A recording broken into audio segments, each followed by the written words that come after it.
કઠણાઈની ઘડી વીક ટાળ્યું, કાળજા ફફડે રાત બધી કાળ્યું, મરી ગયા ઢોર રહી ગઈ સાર્યું, કાન કોરા ચા વેસાઈ ગઈ વાળ્યું, દિવાળીના સમયમાં દીકરીઓ વરે નહીં, ઊભા ખંડેરિયા ગાયર કોઈ કરે નહીં, હોયના નાકામાં હાંભેલા ગરે નહીં, આખું આવ્યું પણ માણા પોતાના મોતને વરે નહીં.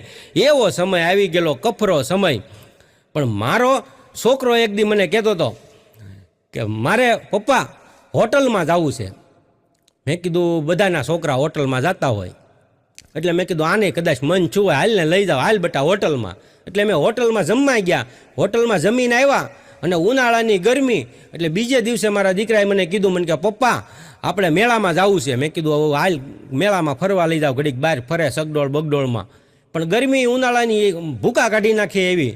મેળામાંથી આવ્યા ને ત્રીજે દિવસે પાછો મને કે પપ્પા ફાર્મમાં જવું છે. તો વળી પાછો 2-4 જણાને ભેગા કર્યા ને ફાર્મનું નક્કી કર્યું. ફાર્મમાં અમે નાવા ગયા. નાતા નાતા મારો છોકરો ઉપર જોતો હતો ને ઉપરથી વિમાન નીકળ્યું.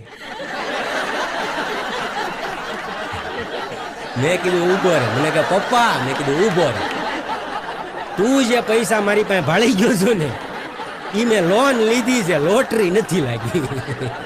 મને ખબર છે તું હમણાં વિમાનમાં બેહવાનું કહેવાનો છો.